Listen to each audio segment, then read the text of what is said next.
I'm Nancy Drew. This is my center of operations, my desk. Go ahead and poke around. If you want to know the particulars of how I do what I do, take a look at the book titled How to Be a Detective. It's real helpful, especially if you're new to the mystery-solving business. And be sure to check out my scrapbook. I put memorabilia from all my past cases in there. A lot of them were pretty dangerous and at times really scary. But don't say anything about that to my dad, okay? He worries about me enough as it is. And whatever you do, read what's in the file called Case File. That'll tell you all about the mystery I'm about to try to solve. If you think you're ready to dive into that mystery, just click on the plane ticket and you'll be on your way.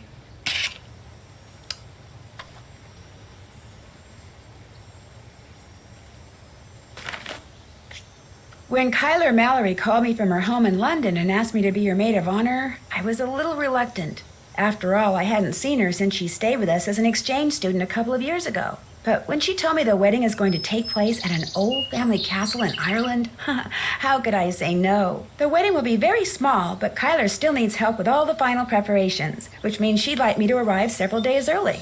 So I'm going to fly to Dublin, rent a car, and meet Kyler at Castle Malloy. She warned me that the place is somewhat in need of repairs, whatever that means. And unfortunately, by the time I get there, it'll be night. But I've never been to Ireland before, and I've never even seen a real honest-to-goodness castle, let alone stayed in one. So the fact that it may be dark and run down just makes it more of an adventure. And you know me, whenever the question is who wants to go on an adventure, my answer is always, I do.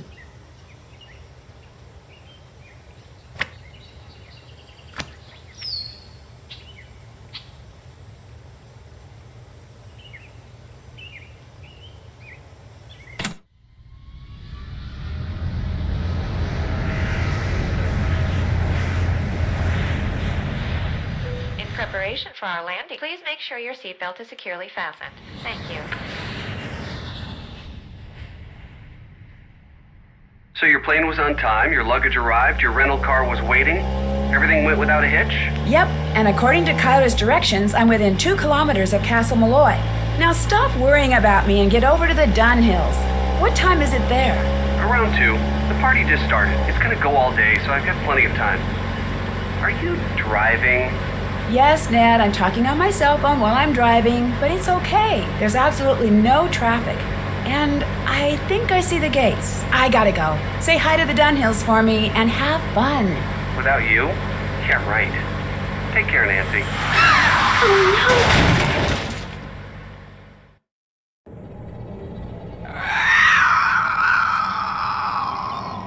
no. What was that?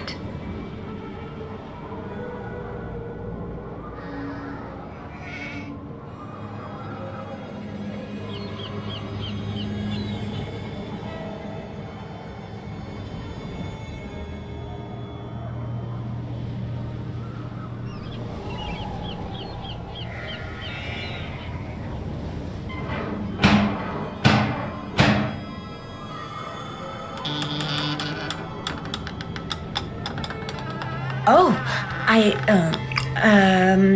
hello, I'm Nancy Drew. I'm here for the wedding. The wedding's been called off, so go on back to where you come from. No, wait, please. My car's in the ditch by the gate. I can't go anywhere. Walk down the road to the inn then. Give me your keys and I'll see to your car in the morning. I left the keys in the car. Can I at least talk to Kyler? She's sleeping. No, wait, I came all the way from the States. You cannot stay here. Go to the inn, I said. Now off with you. Please, can I come in just for a minute? Hello? Are you there? Hello?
There's somebody up there. I'll bet it's Kyler.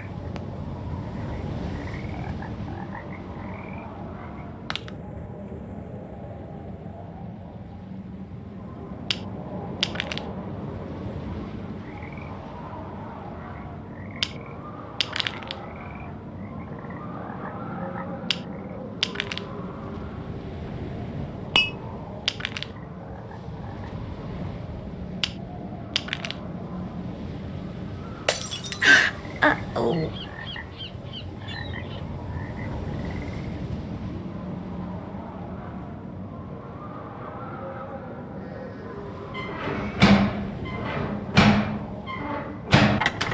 Deaf are you now? I told you cannot be staying here. No, what are you doing? That's Nancy Drew, my maid of honor. Let her in.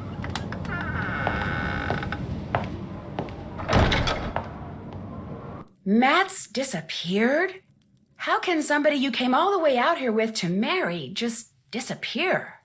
He hasn't disappeared for good. You have to understand, Matt's a bit of a prankster, and the wedding is still days away. You mean the wedding hasn't been called off? Absolutely not. He'll show up. Mind you, it may not be till I've started down the aisle, but he'll show, saying he just wanted to make this a wedding no one shall ever forget. Why did that man at the door tell me the wedding was off? That was the caretaker, Donald Delaney. Not Donald, mind you. There's no D at the end, so it's pronounced Donal. That's the way you're supposed to spell it, which is to say that's the way the Irish spell it. Proud of his heritage, huh? Indeed. Which would be tolerable if his love for the Irish wasn't accompanied by an abiding distaste for the British. Now, he rather likes me, but that's only because he considers me to be Irish, since I'm directly related to the man who used to own this place. When it comes to my British fiancé, Donald detests him, which is why he was so quick to tell you the wedding's off. He wants it to be off. He came right out and said, if I am to be married in Castle Malloy, it simply must be to an Irishman. Said my marrying a Brit would upset the fairy people, or whatever he calls them.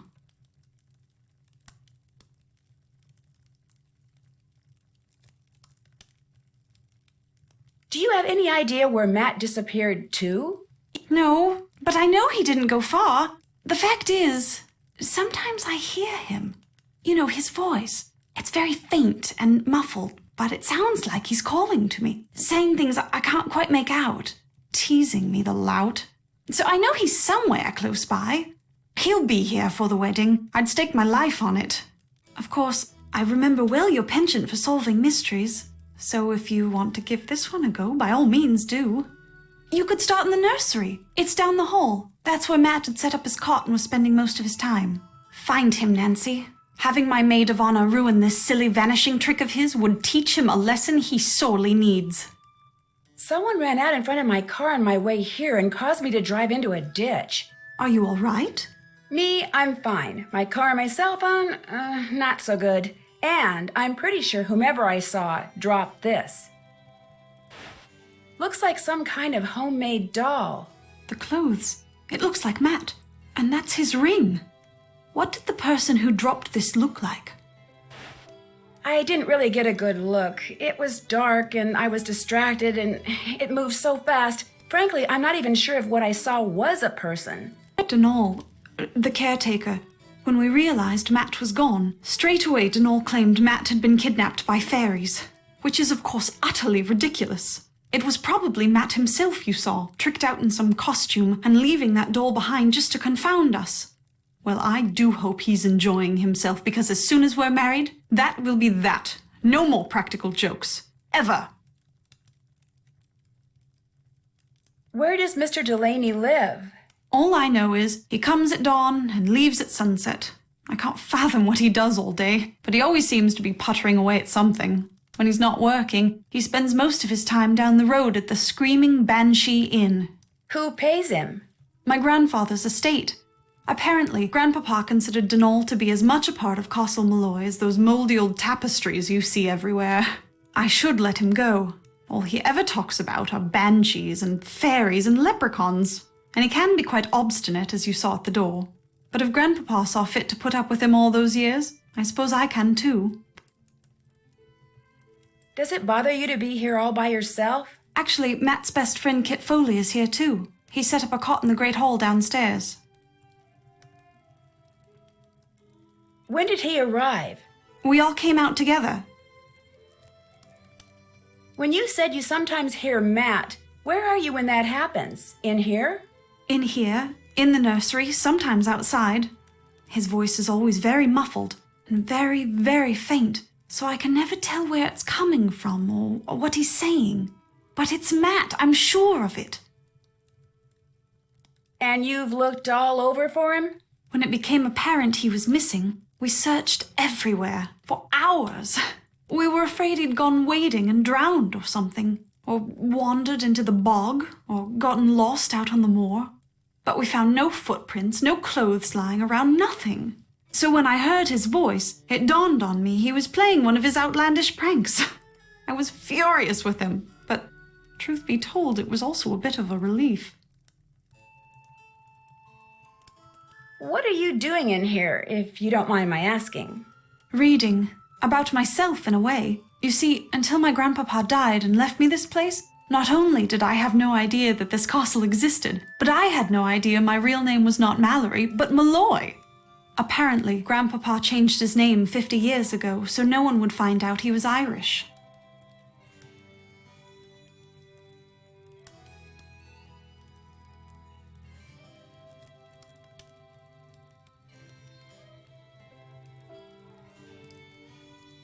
Why didn't he want people to find out he was Irish? I think it had something to do with his brother, Brendan, the man who owned this place and was living here when it exploded during World War II. He was rumored to have been a double agent, supposedly doing top-secret research for the Allies, but in truth passing his findings on to the Axis. Not exactly a brother you want people to know about. If the rumors were true. Anyway, ever since I found out I'm a Malloy, I can't stop reading about Ireland. So many different people have populated this country at one time or another. The Celts, the Druids, the Gaels. It's all quite fascinating. All these books were Brendan's? I can't be certain, but I assume so. He was quite the inventor, I do know that. Everything that remains in this place seems as if it's been tinkered with. Even his daughter's dollhouse, of all things.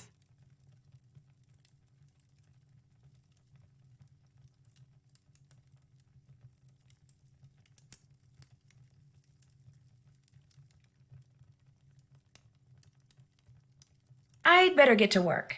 The 5 months I spent living with you, your dad, and Hannah. And Togo, of course.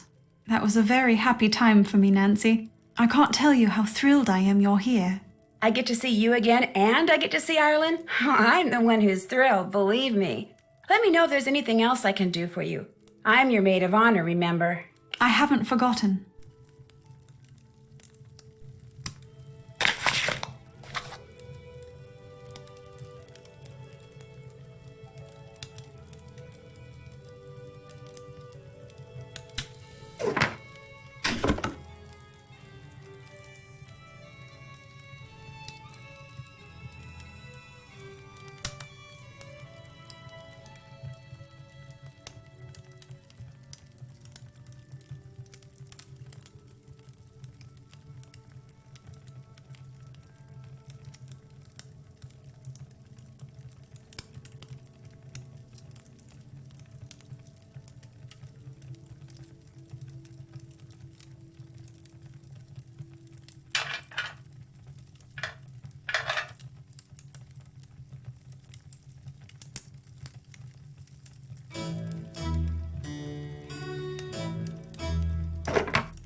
This'll come in handy.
Nancy, splendid timing. I just thought of something you can do for me. There's an old-fashioned printing press downstairs. Have you seen it? No, I haven't taken a good look around down there yet. Just go down the stairs and look for the monstrosity with the big wheel and the levers. You can't miss it.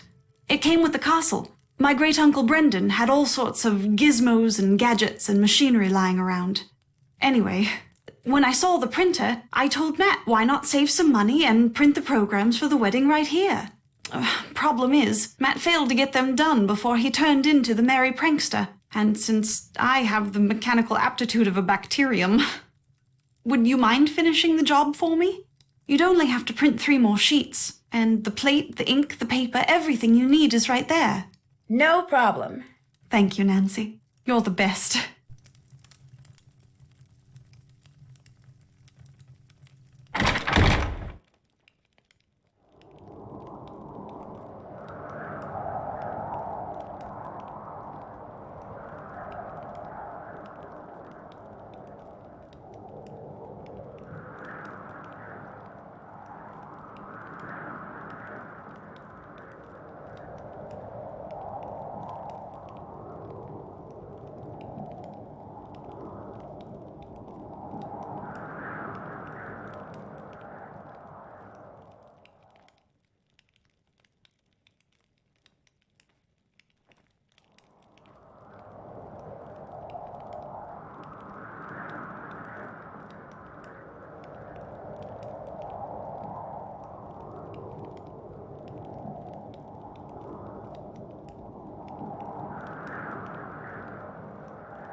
Alan Payne.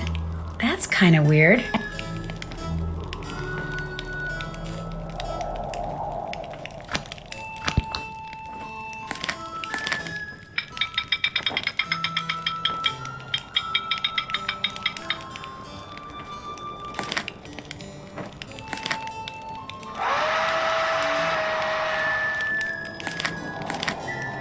I should use black ink to print the programs.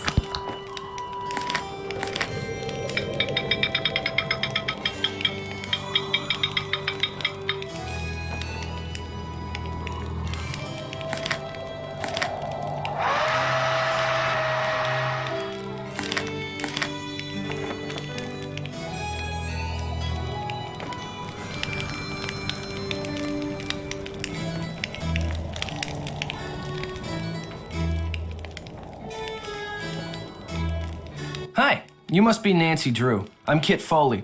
Ignore the eye if you can. Walked into a door the other day. Looks worse than it feels. I'm a bit surprised you're still here, given the circumstances. I'm not sure I fully understand the circumstances yet. That's because you've only heard Kyler's version of what's going on. Or worse, that daffy caretaker's version. Either way, it's unlikely you've heard the truth. The truth being... Matt isn't playing a practical joke, and he hasn't been kidnapped by fairies. He got cold feet and left. It's as simple as that.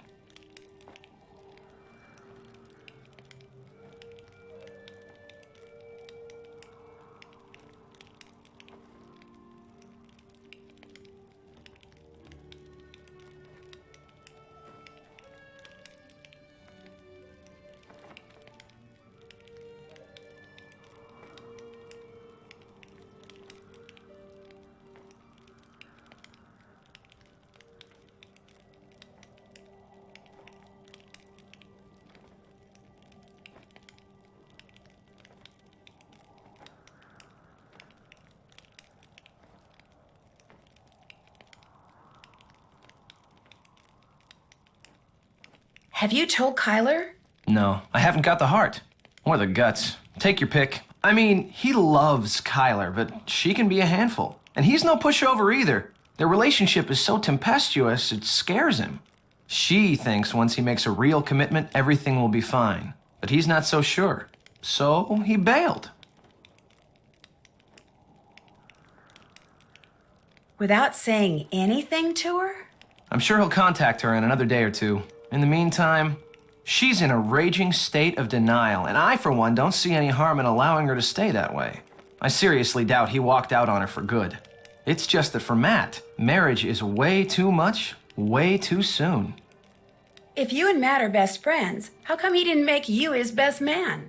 Matt felt like it would be a good move for him politically if he asked this guy he knows from work, Alan Payne, to be his best man, and I said fine, don't worry about it, no big deal.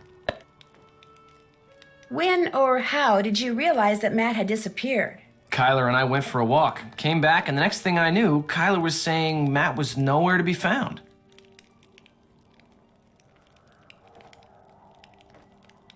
Where did you last see him?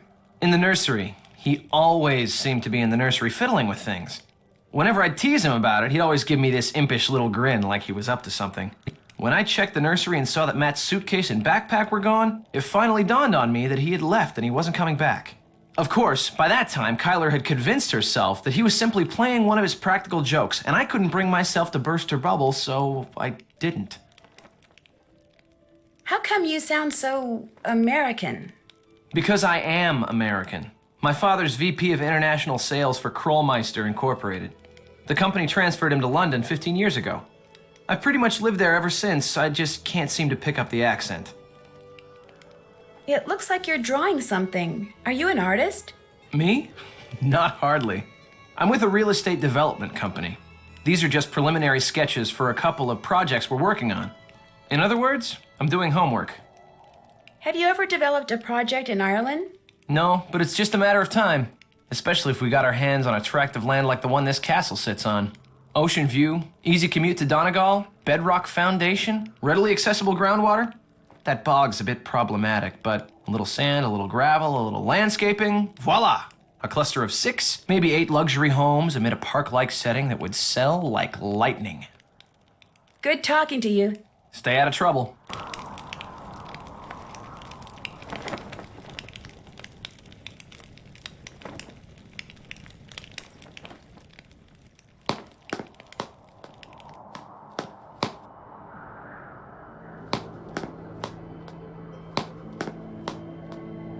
I can't quite get there from here.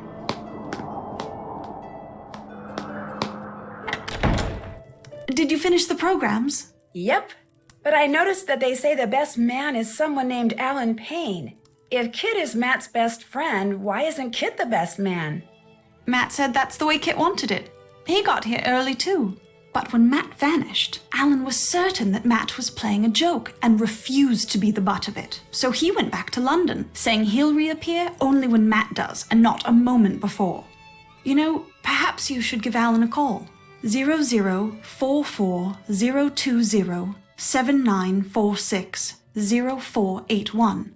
He may have seen something while he was here that could help you find Matt. You'll have to use the phone down the road at the inn, however. My cell phone gets absolutely no reception here.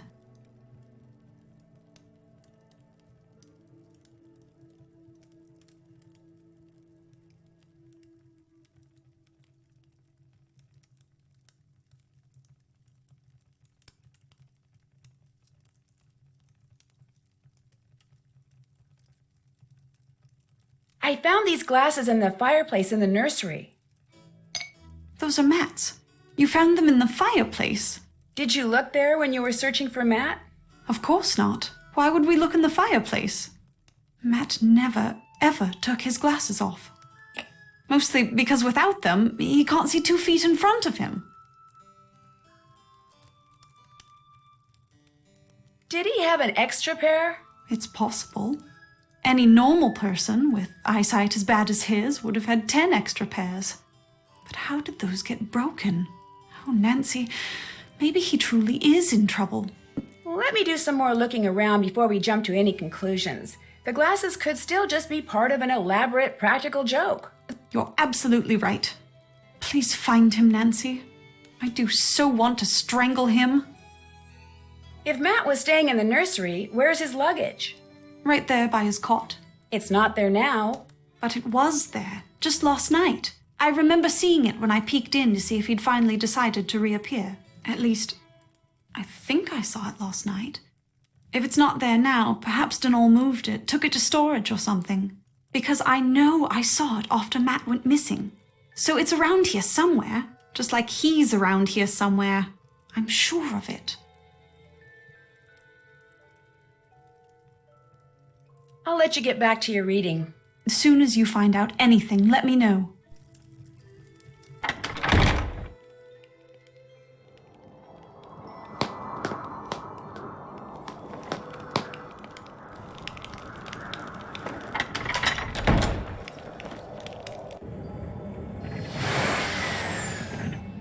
Where are those lights in the tower coming from?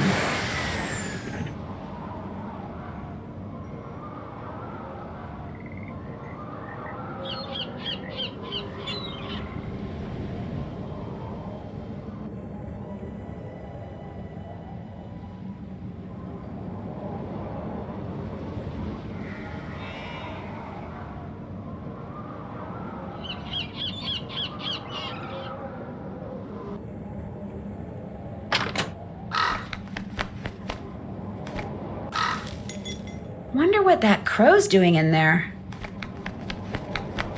Ah!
is that? I'm not sure I can get over there without falling in.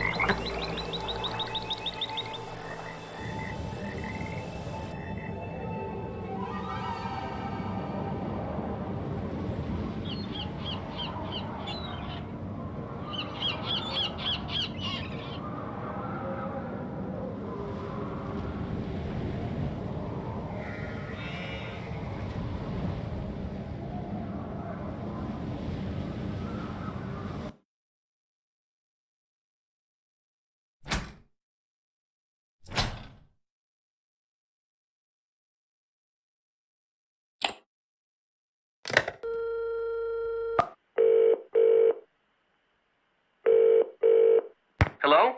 Hi, Ned, it's me. Hey, Nancy. How come you're not calling from your cell phone? Well, let's just say you were right about driving and using my cell phone. Sort of. You were in a car accident? Yeah, but you heard me hang up, so I wasn't really talking on the phone. I just had it in my hand. Even though I did wind up in a ditch. I'm fine, but the rental car and my cell phone are pretty much history. You drove into a ditch? Something that kind of looked like a woman and kind of didn't ran across the road right in front of me. I had to swerve to miss her, or it, or whatever. What do you mean it kinda looked like a woman? It had all this long, wild hair, and it was wearing something flowing, like a dress or a robe. But its face, it just didn't look human. Here we go again. You're in Ireland, not 2 hours, and what happens? A mystery falls into my lap, a harmless mystery. Don't worry, Ned, You're fine. Right. Did I mention that Matt Simmons, the guy Kyler came here to marry, is missing? The groom is missing? She thinks he's just playing a practical joke. Wait a minute. You and Kyler are there by yourselves? No, Matt's best friend is here too. So's the caretaker, Mr. Delaney. This guy Matt thinks disappearing less than a week before his wedding is funny? I'm no expert on marriage or anything, but I don't think that's a good sign. Kit Foley, Matt the groom's best friend, has a black eye, which he says is because he walked into a door. When a guy says that, it usually means he walked into some other guy's fist.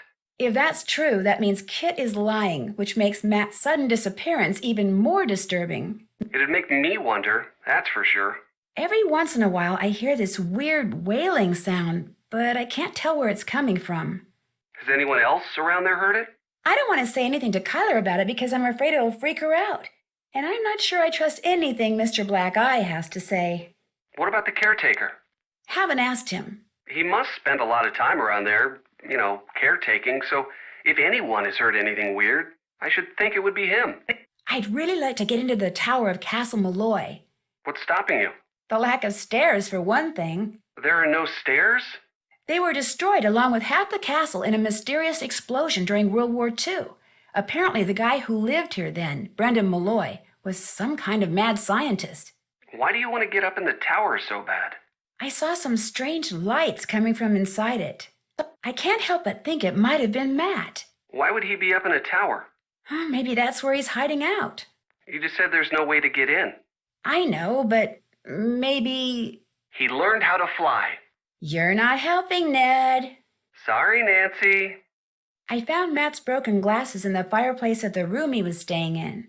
What would somebody's glasses be doing in a fireplace?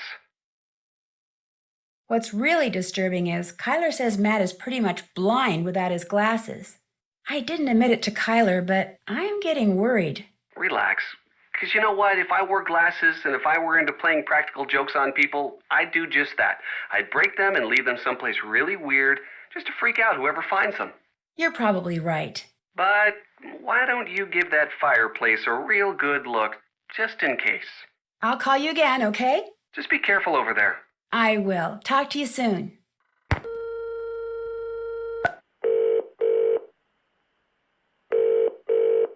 Hello? Yes, hi. My name is Nancy Drew. I'm calling from Castle Malloy. I'm Kyler Mallory's maid of honor. Yes, I remember that name. Has Matthew finally put an end to that ridiculous prank of his? No, I'm afraid he's still at it. But if you have a second, could I ask you some questions? It should be a minute or two before my ride gets here. What's on your mind?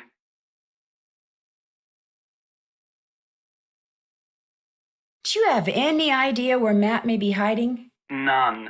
And if what you're really asking is, am I in on his little joke? The answer to that is absolutely, unequivocally, no. I detest practical jokes. Did you help look for Matt after he disappeared? I did not. As soon as Kyler said it would be just like Matt to disappear as a prank, I refused to join in any search for him. And when he didn't show up the next morning, I left. I did not travel all the way to Ireland to be made a fool of. Besides, I'd had quite enough of the three of them and rather liked having an excuse to leave. You didn't get along with them? I was fine. They're the ones who couldn't seem to get along. For instance, the evening before Matt disappeared, he and Kit had a terrible row. I couldn't make out exactly what was being said, but they both sounded very angry. Furious, I dare say. In fact, the next time I saw Kit, he was sporting a black eye. And the next morning, Matt and Kyler had a go at each other. Nothing physical, mind you, and once again, I couldn't make out what was said, but I promise you, they were quite put out with each other. I was more than happy to bid the lot of them farewell, though I imagine I'll be returning to the castle before too long. Matt is bound to find his prank as tedious as everyone else does eventually. I must be off. Nancy, it was a pleasure venting to you. Hopefully before too long we shall meet in person. Cheers.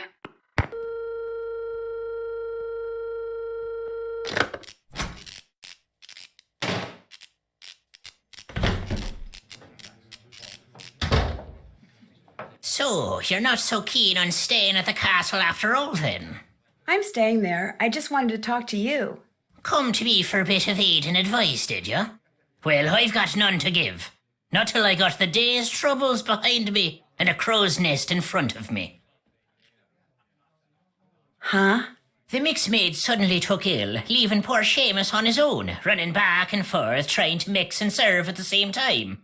I heard her soon as I walked in, yet here I sit, dying of thirst. I'll do no talking till I get me crow's nest, and there's the sorry truth of the matter. But now, were some spry and spunky lass to lend poor Seamus a hand by taking over the mixing for a while, that would surely speed the plough. Sounds good to me. I'll see to it you get your crows whatever, ASAP. Gonna play mix maid for a while, are ya? Well, here's what you're to do. I'll take the orders and put the tickets up here. Each ticket will have no more than 2 drinks on it. And to save time, I draw little pictures instead of writing out their names. The mixing book will tell you which little picture stands for what drink.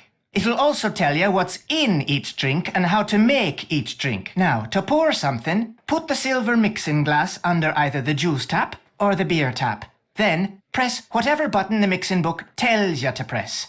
The book will also tell you how many times to press it. If the drink needs blending, you'll see a picture of a blender at the top of the column in the book.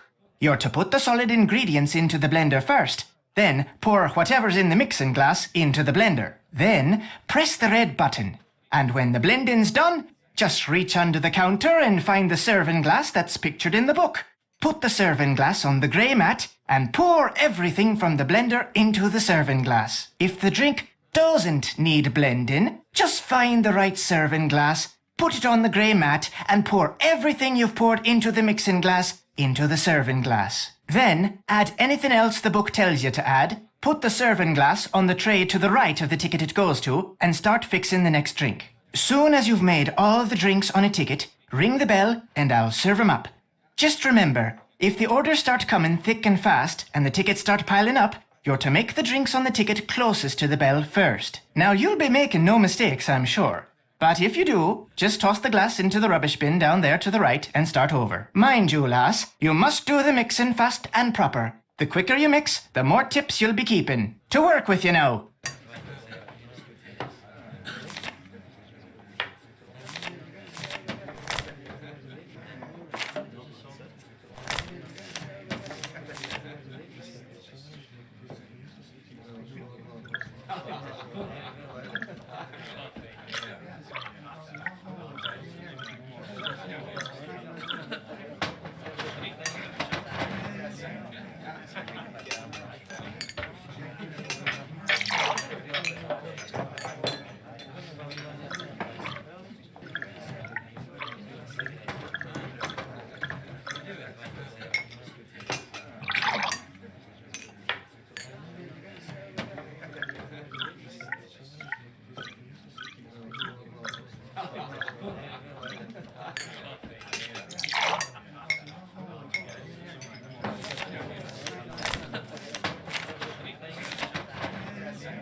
All done and dusted, are ya?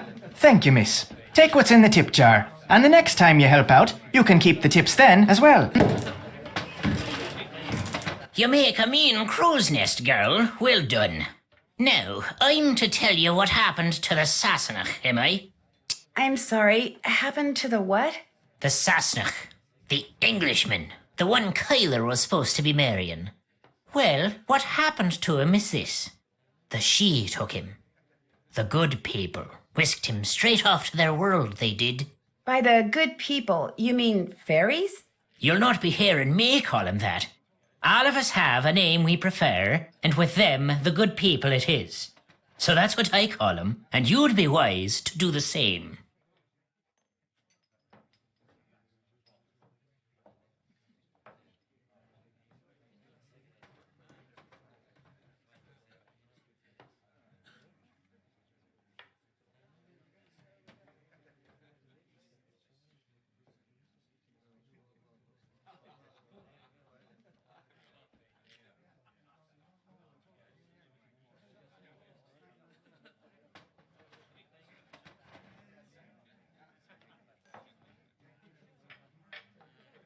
Just what are these good people going to do with him? Whatever they please. He's in their world now, and he'll not be coming back. That's as much of the truth as we'll ever know. 'Tis not the first time the good people have seen fit to meddle in the affairs of Castle Malloy. Caused the explosion they did. Explosion? Aye, the one that half destroyed the place. The man who lived there in 1944, Brendan Malloy was his name. He was a scientist, charged with making rocket fuel, people say. Only one summer night, something went terrible wrong. There was a flash, like 1,000 lightning bolts. Then a huge boom sent everything south of the library flying towards the sky. Brendan, his wife, Caitlin, used to own this place, she did. Aye, and their little girl, Fiona. All three were lost to the world forever when the place blew. But the blame lay not with Malloy. It was the good people. They'd taken a shine to Fiona, is why. And they knew that little girls, no matter how much they're adored by wee folk or mortals, sooner or later, all little girls grow up and grow old. The good people couldn't bear to see this happen to their beloved Fiona, so they made full sure it never did. Sounds to me like the good people are actually just the opposite. They have their ways and we have ours, is all. That's just the way of things. Got plans for you, they do. The fairies? The good people? What makes you say that? I meant to pocket your car keys for safekeeping on my way over here, but I couldn't find 'em. You mean my keys weren't in the car? Aye, that's exactly my meaning. Taken they were. The good people want you to be staying. The name of this place. Just what exactly is a banshee? A woman, one of the good people, as alive as you and me, with wild hair almost as long as the tattered grey robe billowing up around her whenever she appears.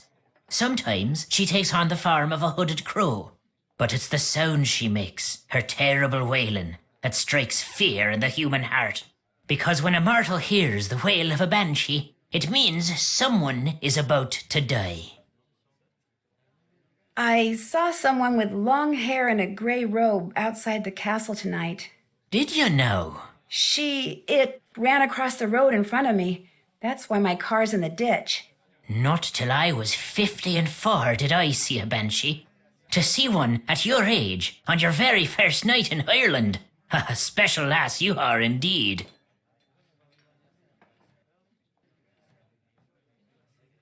There's no other explanation for what I saw? There might be 24 explanations for what you saw, but none, save one, is the truth. Sometimes I hear this strange kind of wailing sound when I'm in the castle. Have you ever heard it? These ears don't work so well now. Even the pattering of rain is beginning to slip by 'em. But the situation being what it is, by my reckon, a banshee, you heard. You mean someone in the castle is going to die? Aye. Someone as in Matt? How they know what they know, and why they do what they do, are mysteries far beyond mortal solution. But be assured, lass, someone at Castle Malloy is doomed. Do you dislike all Englishmen as much as you dislike Matt Simmons? Or is he special somehow? I've little use for any Sassenach, but I took a disliking to this one soon as I laid eyes on him. Arrogant he was, cocky, disrespectful, foolish, always touching things he shouldn't, going places Warning, he you didn't have less belong. than 2 minutes to Worse play than a before your stray free dog, trial that ends. one was. I've little use for any Sassenach, but I took a disliking to this one soon as I laid eyes on him.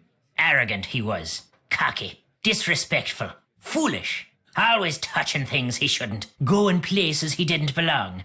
Worse than a stray dog, that one was. What about Kyler? Aye, Kyler. She's different. She belongs here. It's in her blood. It's the reason she does naught but read up in the library. She'll not be leaving Ireland, mark my words. And if she winds up marrying Mr. Foley, all the better. So Kit, you like? Aye. He may talk like a Yank and live like a Brit, but there's Irish in the lad. I saw it right off. Little wonder he's in love with the girl. They'll make a fine pair. Whoa, wait a minute. Kit's not in love with Kyler. Blind, are you now? Loves her, he does indeed. He's all but wearing a sign saying so. He came to the wedding early to make sure there'd never be a wedding. Only the good people saw to that for him. Ah, the luck of the Irish.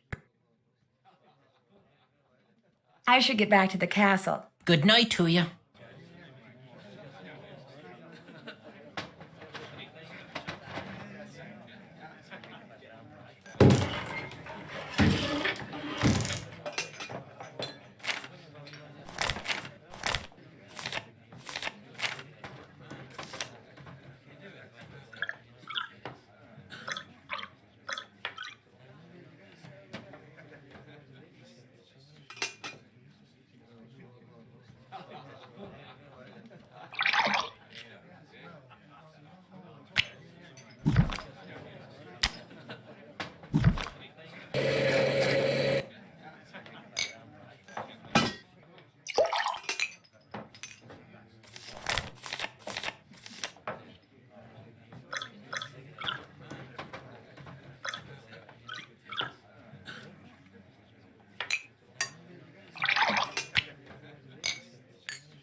That order wasn't right.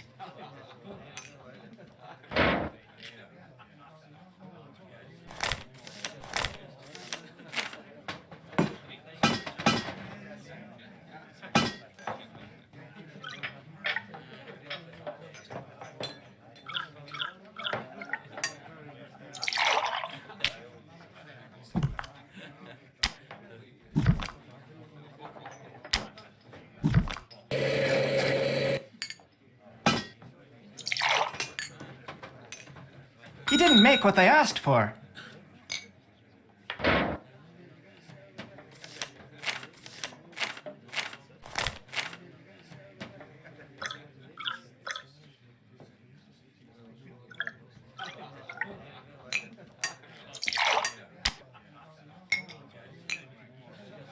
You made a mistake, girl.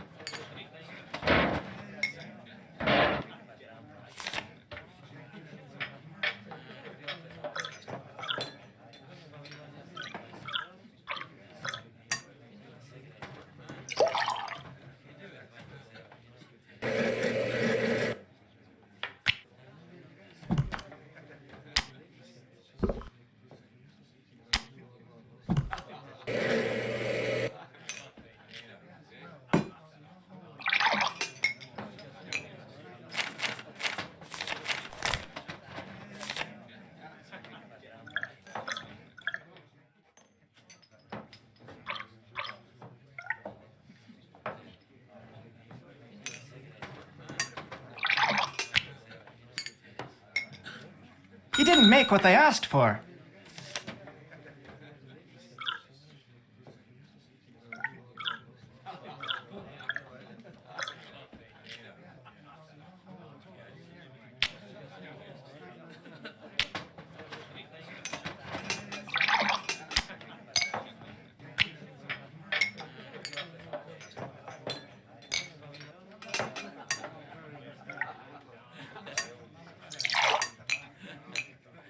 You didn't make what I asked for.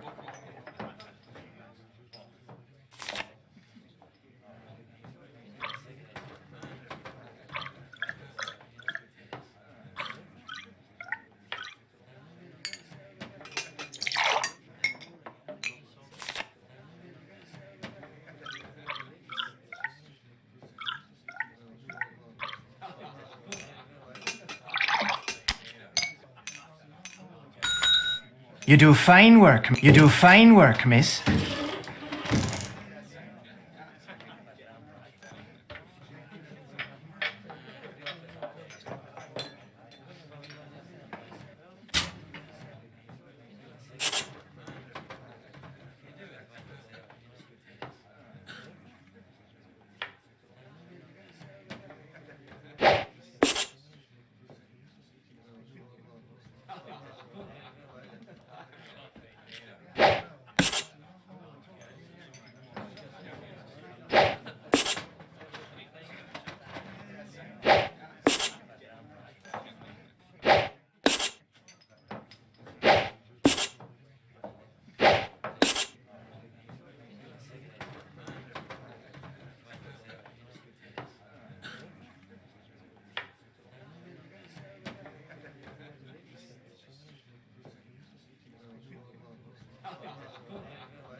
You do fine work, miss. That order wasn't right.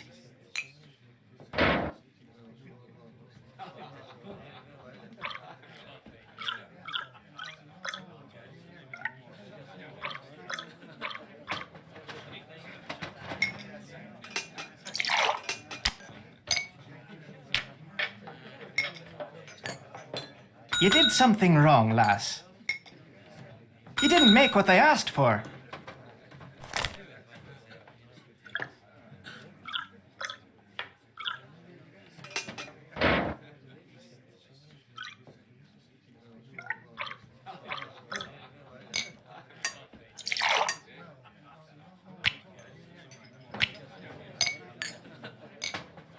Another round completed.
You do fine work, miss.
You do fine work, miss.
You didn't make what I asked for.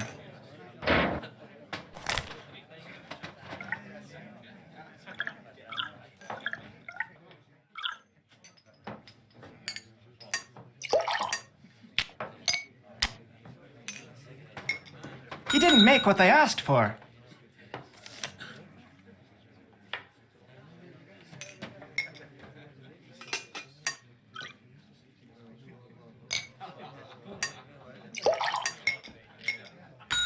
You do fine work, miss.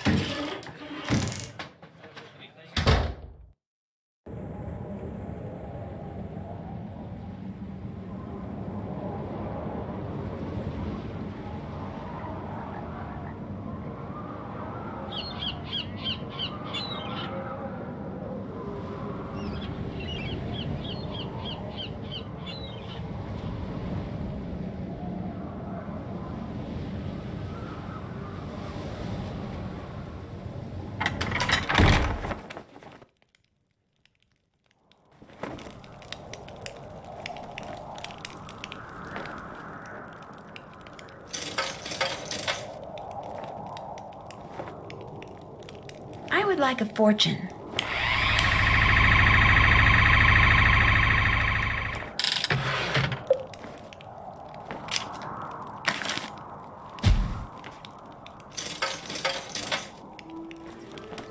I would like a fortune.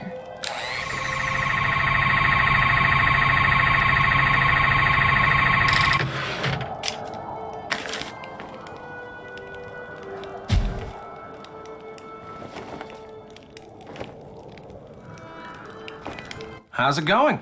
Alan Payne told me he overheard you and Matt arguing the day before Matt disappeared, and pretty much right before you walked into that door. What were you doing talking to Alan Payne? I thought he might know something that could help us find Matt. I told you, Matt bailed. He doesn't want to be found. Look, like I said, Alan Payne doesn't really know Matt or me that well, okay? The fact is, he misunderstood what he heard. Matt and I have been friends for more than 12 years. We were just fooling around. Fooling around? You ended up with a black eye. I told you that was an accident. I'm clumsy. What were you two talking about? I forget. That's how inconsequential it was. Hey, I just remembered. Kyler wants me to do the seating chart for the wedding dinner. Like I said, I can't bring myself to tell her there's not going to be a wedding. Anyway, I need to get to work on it, so you're gonna have to excuse me. Of course, you could always give it a shot. You just have to figure out where each guest should sit by taking into account their needs and preferences. What do you say?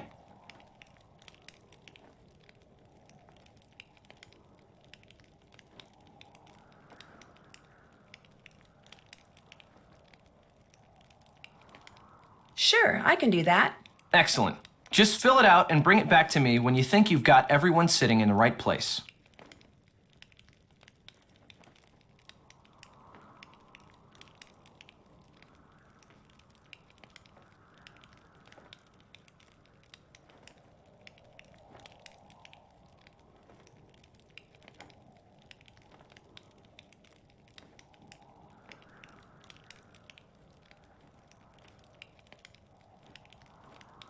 Because unless and until it gets done, afraid I'm going to be pretty much incommunicado.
How's the seating chart coming?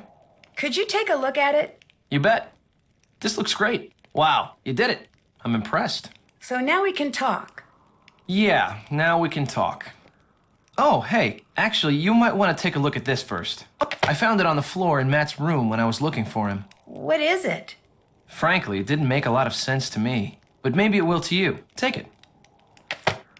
If anybody can figure out what Matt was doing with it, you can, I'm sure. Good luck. I can't just go snooping around, not with Kit right there.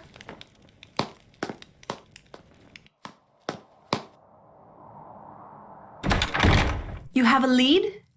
When I called Alan Payne, he said that on the day Matt disappeared, you and Matt had a pretty big argument. I dare say Matt and I have argued about one thing or another every day since we met. That's just how we are together. Can you remember what you were arguing about? I haven't the foggiest idea. Apparently, you should ask Mr. Big Ears Payne. I'd better get to work. As soon as you find out anything, let me know.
It looks like a piece is missing.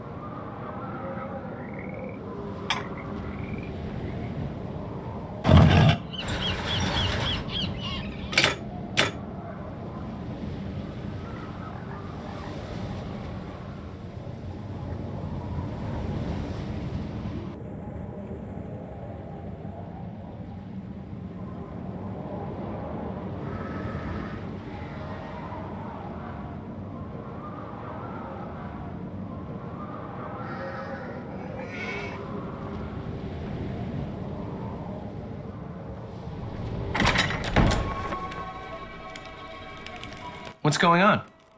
If you weren't going to be the best man, how come you came out here so early? I volunteered to help get everything set up, and Matt and Kyler took me up on it. I'm pretty good friends with Kyler, too. In fact, I'm the one who introduced her to Matt. How long ago was that? A little less than a year ago.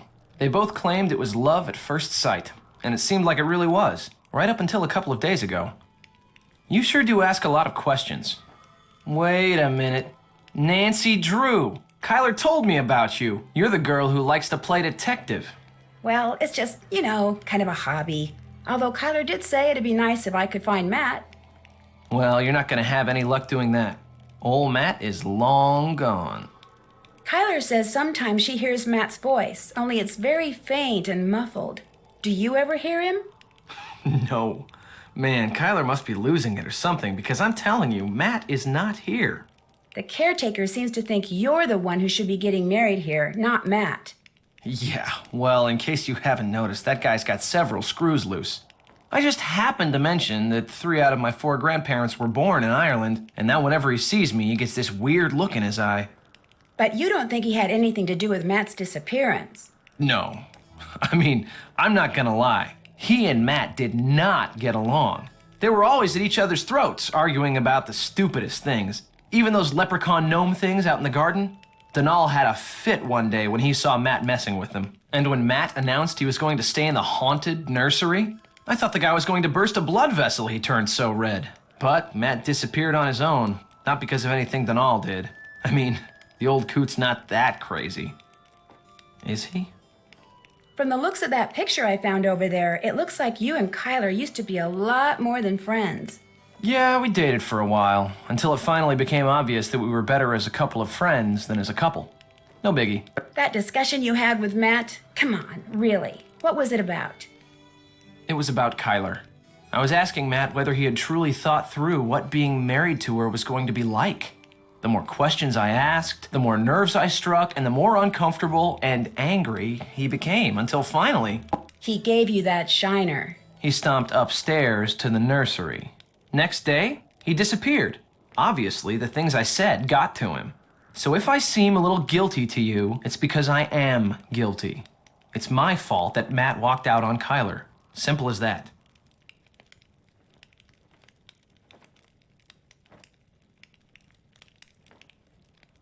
Have you ever been up in the tower? You saw the stairs, or what's left of them. There's no way to get up there. I could have sworn I saw lights coming from it. Perhaps it was the good people come a-calling on their good friend Donal. Or maybe it was just reflected moonlight or something. So if you're thinking Matt's up there, forget it. Ain't no way. I'd better get going. See ya. Keep it real.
You're right. There has to be a logical explanation for what we just saw. So I'm going to calm down, relax, and trust that you will discover what that thing was. You are going to figure it out, aren't you, Nancy? I promise.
Ew!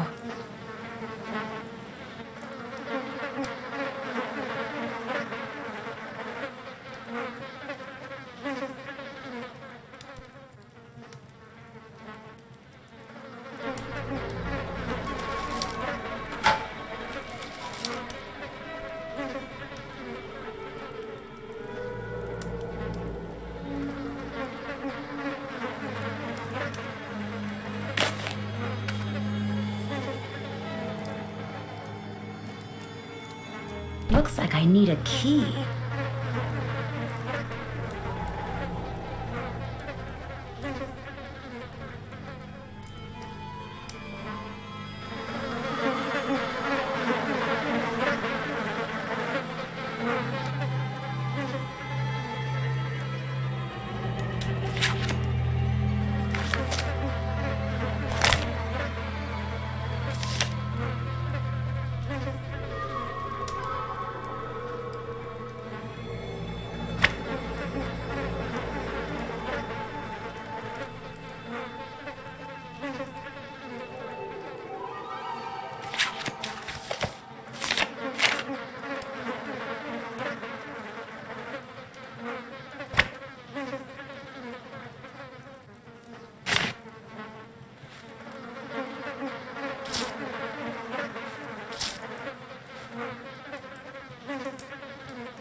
What's on your mind then? Have you ever been to the other side of the bog? Do I look daft to you now? There's no walking across the bog. Once you fall in, there's no getting out. When I was your age, younger even, there was talk of an old gypsy woman who kept house in the bog, living all by herself, crazy as could be. But a tall tale is all it was. You stay clear of that bog, girl. There be no crossing it. Not if you're fond of living.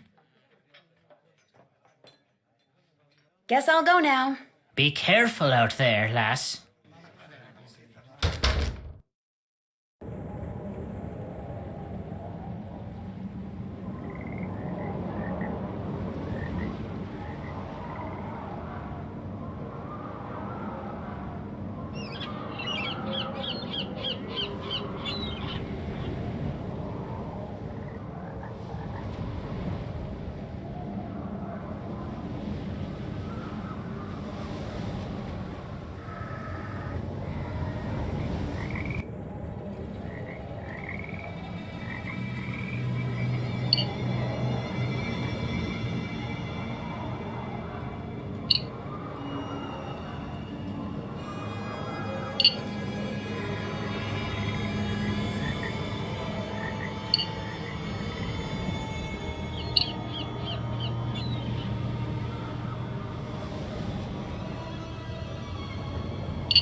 You have a lead? Mostly I have a question. Do you know anything about this sketch? I found it outside. It looks like a drawing for some kind of housing development, for the land the castle sits on. Apparently Kit did them. Did you ask him to? No, and I seriously doubt Matt did either. Kit must have done those on his own. The question is, why? Anyway, I thought of something else you can do for me. Since there's a possibility, however remote, that there are forces at work around here that none of us completely understands, I think it only prudent to do what I can to counteract them. To that end, I would like to include these herbs and flowers in my wedding bouquets. According to Irish lore, each of them is believed to be associated with things I could use a little more of right now. If you could pick them for me and put them in that vase over there, that would be wonderful.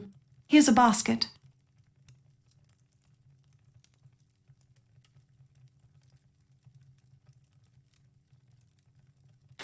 This, of course, means that in spite of whatever it was I saw in the nursery, I still believe there will indeed be a wedding, because no matter who or what took Matt, you're going to find him, Nancy. I have to believe that. Please don't let me down. I'm gonna go play detective now. Good luck.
That sheep doll needs stuffing. To stuff that sheep doll, I'm going to need more wool.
Those were just some sketches I made because I was bored. I do that all the time. I'm not after your property.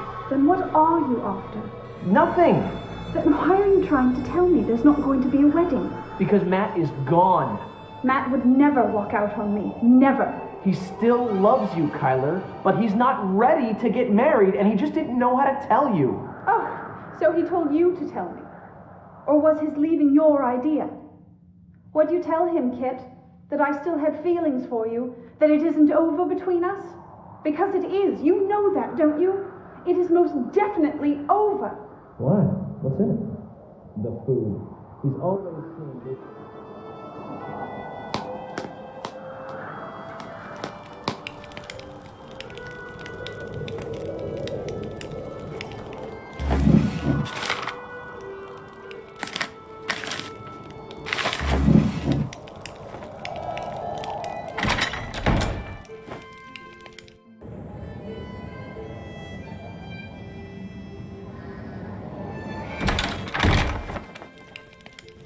What's going on? I found the sketch you did on the ground outside. What's it for? What, that? I was just messing around. See, I'm into real estate, and whenever I see an interesting tract of land, I like to sketch out how I'd develop it, just to, keep the juices flowing. It doesn't mean anything. I was just doodling. Great, so it's okay if I keep this. Sure. Go right ahead. Have you ever been to the little hut that's in the middle of the bog? No. Don't tell me you've been traipsing through the bog. Are you nuts? That stuff's like quicksand. You just gotta watch your step. Well, if you go missing, at least we'll know where to look. I found Matt's luggage in here, right over there. What? Over where? It was behind the cots. How'd it get there? Looks to me like someone was trying to hide it. Well, it wasn't me. Matt hid it. Oh my gosh. He didn't go back to London. He's been here the whole time. Kyler was right. Oh my gosh. You think he's just pulling one of his pranks? He must be. And I fell for it. Hook, line, and sinker. The worst part is, if he's just playing a joke, it means he intends to go through with the wedding after all. Big mistake, Matty, my boy. Big mistake. I couldn't help but overhear the discussion you and Kyler had in the library. That sure didn't go like I planned. All this talk of fairy kidnappings and practical jokes, I just thought it was time to clear the air, but what happens? Not only did she accuse me of being the bad guy in all this, but as it turns out, she had it right, and I had it wrong. Matt didn't walk out on her. His luggage proves it. But if Matt's just pulling a prank, why would he bother hiding his luggage? Who knows what goes on in that warped mind of his? Maybe he wanted nothing about his disappearance to make sense. All I know is, he's still around here somewhere. Time for me to scoot. Keep it real.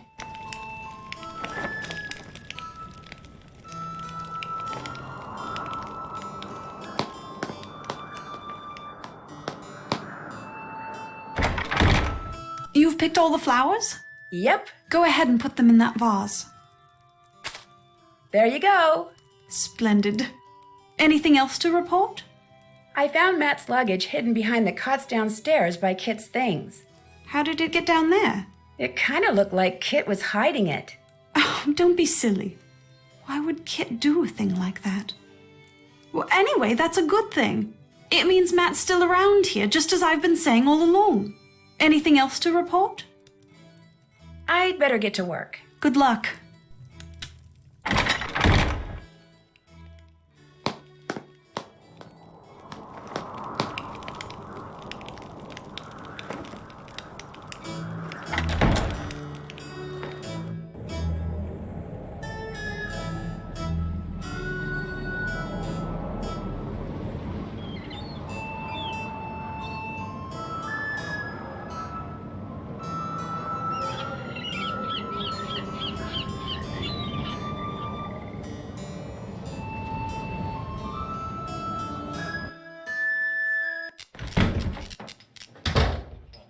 What's on your mind, then? What do you know about the stone pillars with all the weird writing on them? I've never been able to make heads or tails of 'em. Even bought me a book on Ogham runes. Waste of good money, that was. Ogham runes? All those lines. Ancient Celtic symbols they are. Runes. Spell out something. I lack the time and patience to work out just what. I wouldn't mind having a go at it. Do you think I could borrow your book? Sorry to say, I'm not in a lending mood at the moment, lass. A wee bit of me favourite drum music would put me right, but the band can't be playing it because their drummer took sick. Looking for someone to take his place, they are. I could probably fill in. I mean, not permanently, but... Go to it then. One ditty is all. Play it well enough and the book will be yours. Seamus will help you get started. What a fine lass you are for helping out the band. Now here's what you do. Watch the cue. When it reaches the drum, just hit the corresponding section of the bowline with the beater. Keep doing that till the song's over. And if you've kept the beat well enough, the band'll split their tips with ya. They're about to start. Just watch the bar, keep your wits about ya, and you'll do fine.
That was a middling job. Nevertheless, here are your tips. Sweet as clover to the honeybee, that was. Here's the book. Keep it as long as you like. I'll not soon have need of it. Will you be wanting something else from me then? Would you by any chance know how Matt's luggage wound up hidden behind the cots in the Great Hall? That I would. I put it there. I told the Sassenach he was not to stay in Fiona's room, yet he did nonetheless. So, while he was out with the others, I took his bags and hid him, thinking to force him to leave her room. Wasted time, that was. Turns out the good people had something else in mind. Good at finding things, are ya? As a matter of fact, I am very good at finding things. Got something for you then. A key? Aye, to the sheep pen. The sheep I'm keeping on the castle grounds need bringing in so I can shear 'em first thing tomorrow. You want me to bring them in? There's 10 of 'em is all. With that lantern of yours, you'll be done before you know. Go on now, take it. Just walk the grounds, and whenever you come upon a sheep, blow a whistle, and back they'll go to the barn. When you think all 10 are in, go to the barn and make sure, then lock the place up, and that'll be that. Don't be looking at me like I've got 3 heads, lass. You can do it. Out with you now. There's work to be done.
No tips for you, lass.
Brilliant! Here's your share of the tips.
Brilliant! Here's your share of the tips.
There, the paddock's all locked up.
The sheep are tucked away in the barn, then? They sure are. I knew you could do it, lass.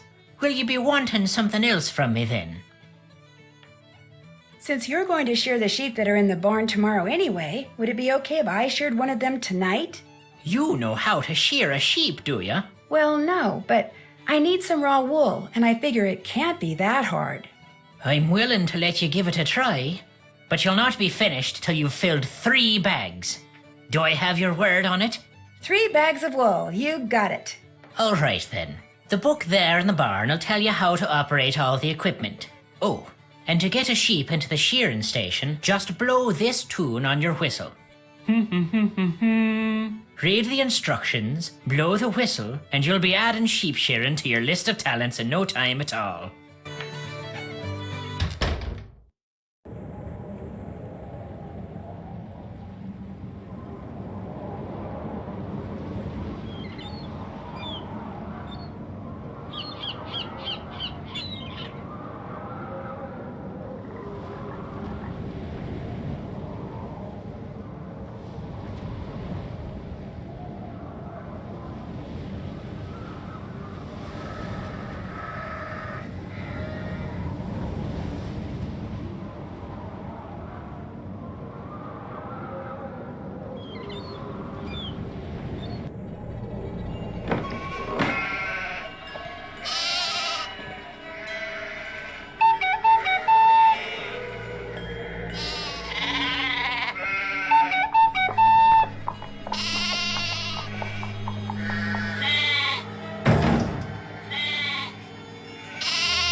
Guess I messed that one up.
Guess I messed that one up.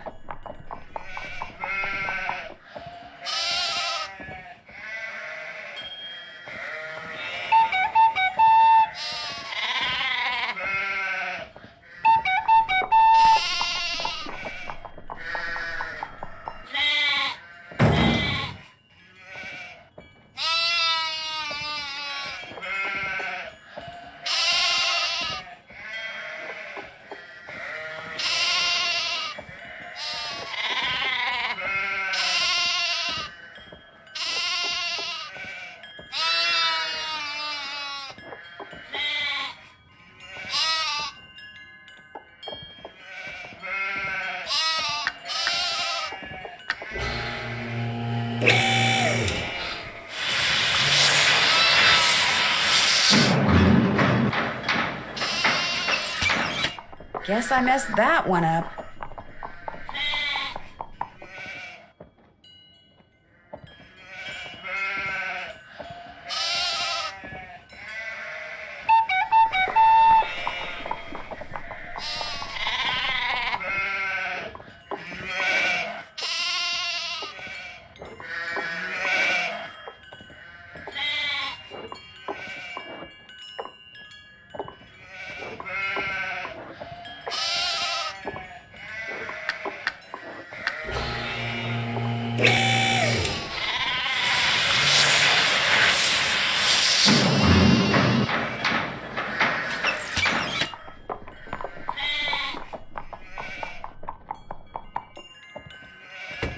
One bag down, 2 bags to go.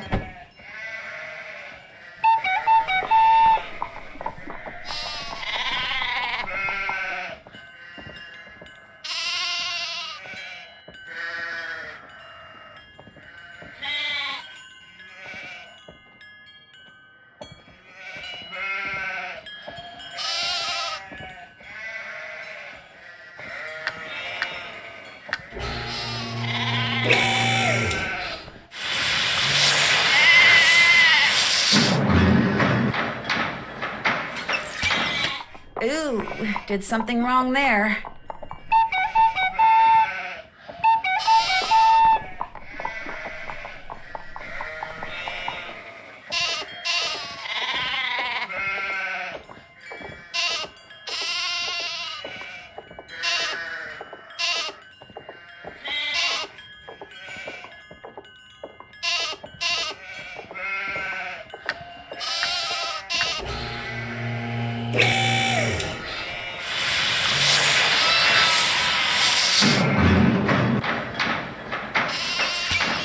Whoa, who programmed this thing?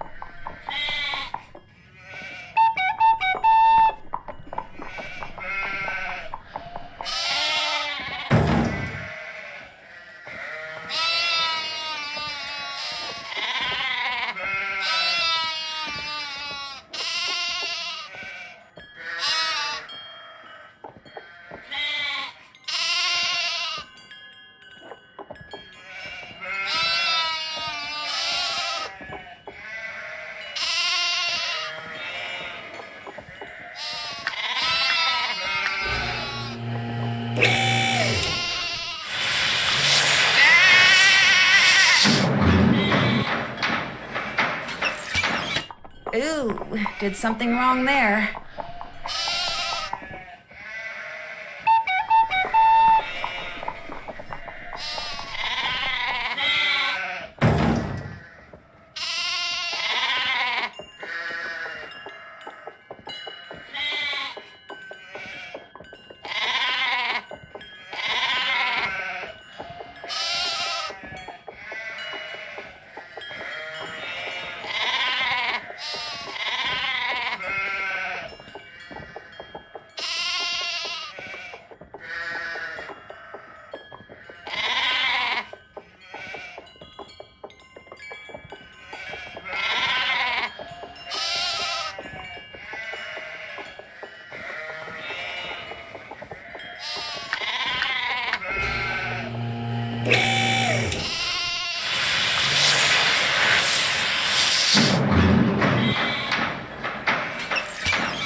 That's 2 bags. I promised Mr. Delaney I'd fill 3.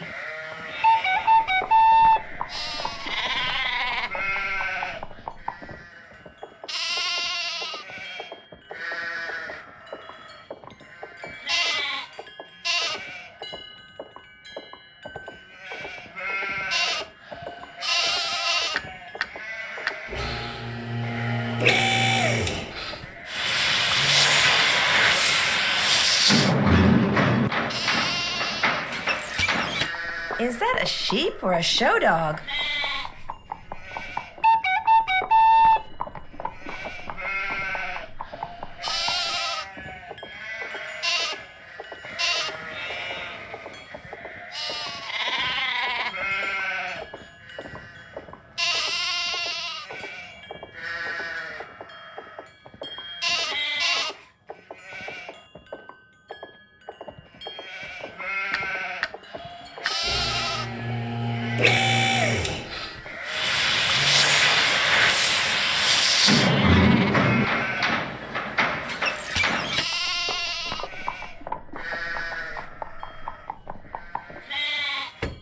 There, all done.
What's going on?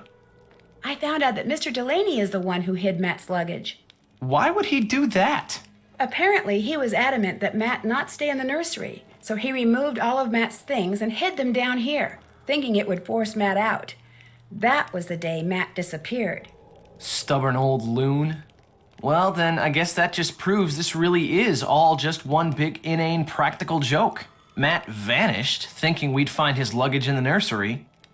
Unless Denal is lying, and he hid the luggage for some other reason. For crying out loud, Nancy, find Matt before this mystery drives us all loony. I'll see you later, okay? Drop by anytime.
gosh, I'm flying! Woohoo!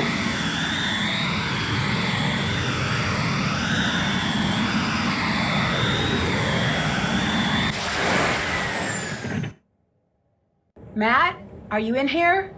Hello? Anybody here?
I think this doll is supposed to be me.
Oh my gosh. Listen, I'm sorry. I shouldn't be in here. This is your home, isn't it? My name's Nancy Drew, and you're Fiona, right? Fiona Malloy? Fiona, listen, I didn't mean any harm. See, I'm looking for someone, a young man named Matt. I don't suppose you've seen him. Fiona?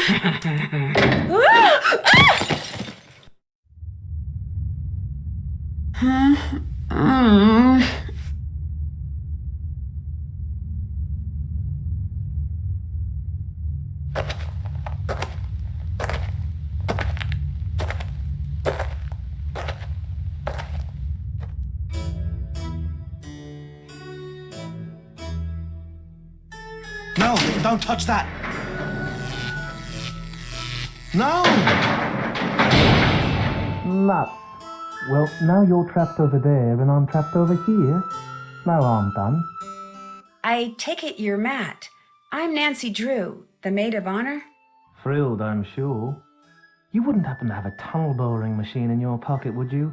Or food? Do you have any food on you? A biscuit or two, some crisps, Cocoa Kringle, anything?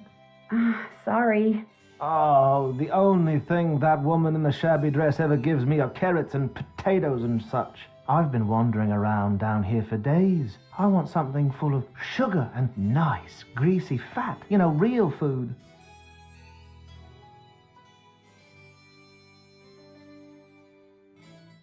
She feeds you? Every once in a while, the silo slides open, and she'll be standing up there in the fresh air looking down at me. Then I get showered with vegetables, she goes away, and the silo slides shut. Whenever I talk to her, she kind of grunts as if she understands what I'm saying, yet she refuses to help me. It's like I'm her pet or something. And now there's two of us. Dibs on the potatoes. Why did this door shut when I pulled that switch? As best I can figure from the papers and drawings I've found, you're standing in the laboratory where the bloke who lived here during World War II did all his top secret research. He was working on new forms of propulsion to be used in flying machines, rockets, that sort of thing. Apparently, to keep unwanted visitors out, he planted devices which would allow him, at the push of a button, to seal off the lab. This gate and all the others will go up when our hostess decides to feed us. Opening those silo doors seems to reset everything. Opening those silo doors is also the only way out of here. Believe me, I know. Kyler and Kit think you disappeared as a practical joke. A reasonable assumption. Pulling the wool over people's eyes while pulling the rug out from under them is something I take great pleasure in. I don't know why, I just do. And actually they are, in a way, quite correct. In point of fact, I stumbled upon the entrance to a secret passage in the nursery, so I thought it would be jolly good fun to make some ghostly sorts of noise from inside it and give Kyler a fright. But all of a sudden, this crow flew in through the window and came straight at my eyes. I fell backwards into the passage trying to get away from it, and the next thing I knew, I was falling through a hole in the floor. Fortunately, I only fell about 2 meters. So I got to my feet, and since it was dark and my glasses were knocked off when that crow attacked me, I started feeling my way along the wall, looking for a ladder or something so I could climb back up. But instead, my hand hit some sort of button. A siren went off, the door above me slid shut, and there I was. I yelled until I was hoarse, but no use. I was trapped. So I felt my way along the tunnel, looking for another way out, until I got to the lab you're standing in, at which point I blundered into the button you just pressed, siren goes off, door comes down, and suddenly I'm even more trapped. Not long after that, the doors at the top of the silo slid open, so I looked up, and by squinting really hard, I could see an old woman with long hair, wearing a long ratty dress, just standing there, looking down at me. I called to her, told her who I was and what had happened. I told her everything, called to her till I went hoarse again, but she just stood there. I even tossed my ring up to her, saying, "Go ahead, keep it, just get me the heck out of here." Nothing.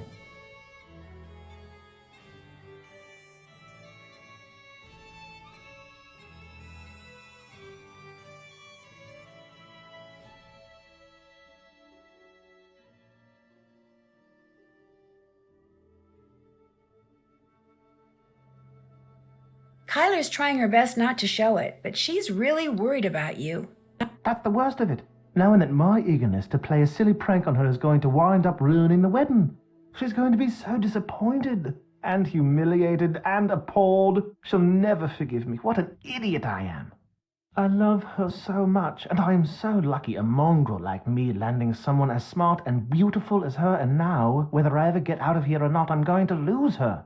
What an unthinking, short-sighted, immature idiot.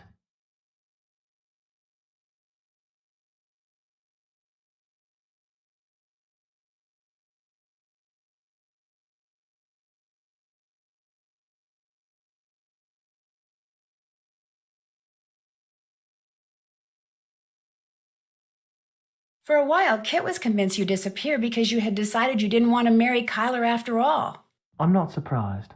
The fact is, soon after we got here, he tried to tell me I was about to make a colossal mistake and that I should call off the wedding. Such wishful thinking on his part is exactly why I didn't ask him to be my best man. Oh, I made up some excuse about office politics and occupational expediency, but Kit was and is, and hopefully always will be, my best friend. But having him be my best man knowing he's still smitten with Kyler? I figured I'd pass.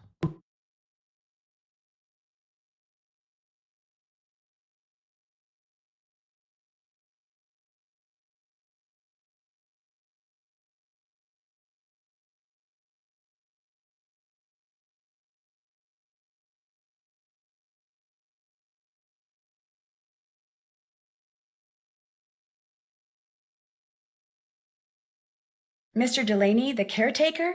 He thinks you were spirited away by fairies. You know, I actually missed that superstitious, super ridiculous old fossil. Kit and I spent the better part of an evening rigging line in the garden so we could fool him into thinking a leprechaun was moving through the bushes. Only a branch snapped off and whacked Kit in the eye, and that was that. Except, I must admit, seeing as I have no idea who or what that thing is that has us trapped down here, Mr. Delaney might not be all that wrong. I'm pretty sure her name's Fiona. She's the daughter of Brendan Malloy, the guy who was doing all the research down here. Everyone thought she was killed along with her parents when this place exploded. But she wasn't, and she's been wandering around in the bog near the castle ever since. So, if our wedding ever does take place, it looks like I'll end up with a crazy in-law after all. I'm going to look around some more. Great. Why don't I wait right here?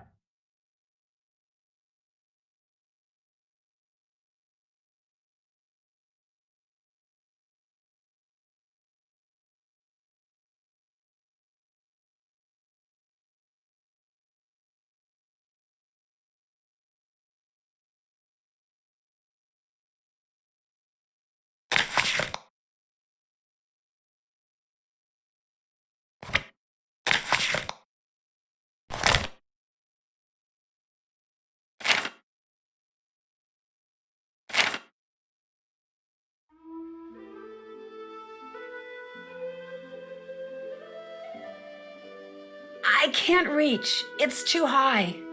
I haven't the foggiest idea.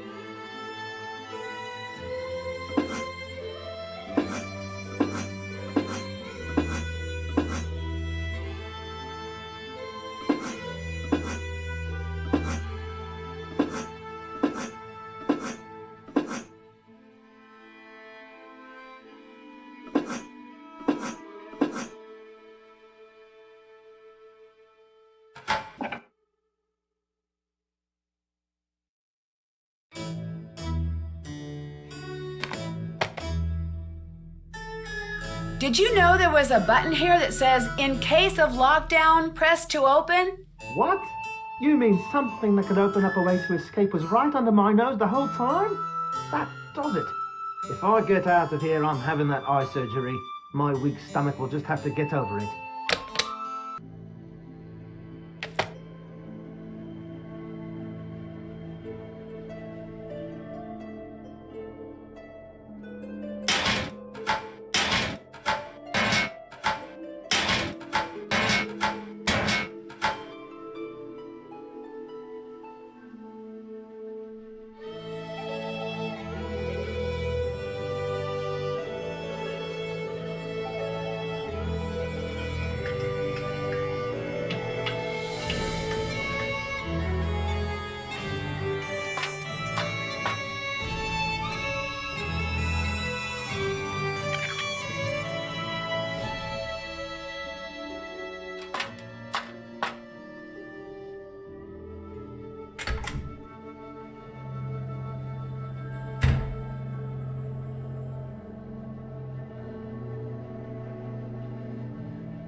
Feel like talking?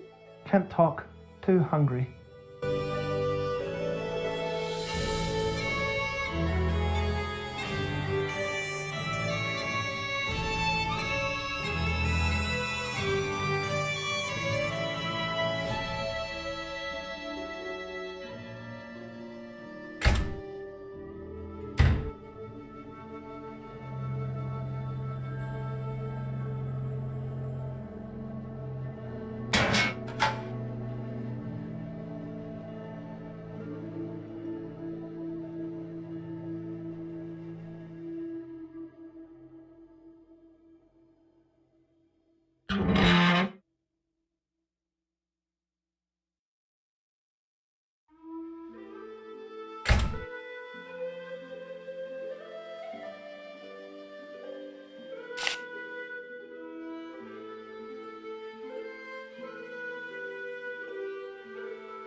Kyler, we're trapped down here. Get a ladder or something. Oh, Matt, I've been so worried about you. Where have you been? I missed you so much. I was afraid I'd never see you again. And I've got so much to tell you. No, I take that back. There's only one thing I want to tell you. I love you. Do you hear me? I love you. By the time Kit came back with a ladder, Kyler had said I love you to Matt approximately 150 times. And Matt had said it to Kyler about 200 times. And they were still saying it to each other on the day of their wedding 4 days later. Even Kit remarked that Matt's little misadventure seemed to have been good for their relationship. Needless to say, this bummed Kit out, until he met the very beautiful young Irish woman who catered the reception. Long story short, it looks like Kit will soon be returning to Ireland, and not just to sketch plans for potential housing developments. As for Mr. Delaney, he still can't accept the fact that the strange wail I kept hearing wasn't a banshee, but an old siren that Matt kept inadvertently setting off down in the tunnels. Nor is he clear on the fact that Fiona, whose jetpack was also a source of weird noises, was responsible for many of the strange phenomena he'd always attributed to fairies. But he understood immediately that Fiona was someone in need of compassion and helped the police take her into custody without incident. Apparently, after the explosion killed her parents, Fiona was taken in and raised by an old hermit who lived alone in the bog hut, which did not exactly do wonders for the little girl's mental or emotional development. But she's getting lots of attention now, and she's so bright, after all, her father was a rocket scientist, that her prognosis is actually pretty good. Me, I'm on my way back to the States, via jet plane, not jet pack. My pack and Fiona's were quickly confiscated by military types bent on adapting them for use on the battlefield. Unfortunately for them, Brendan's intricate fuel system has them completely and hopelessly stumped, which has no doubt made Fiona's crow and all its feathered friends very happy. They finally have the skies above Castle Malloy all to themselves.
When my best friend Bess Marvin wins a vacation for 3 at a resort on a private island in the Bahamas, she naturally invites me and her cousin George Payne to go with her.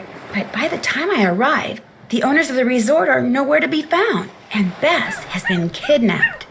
To get her back, George and I must find a long-lost treasure, a quest that brings us face to face with many of the island's strange inhabitants, and forces us to risk our lives, both on and in the sea. Help us find the treasure before this sun-drenched paradise turns deadly. In my next adventure, Ransom of the 7 Ships.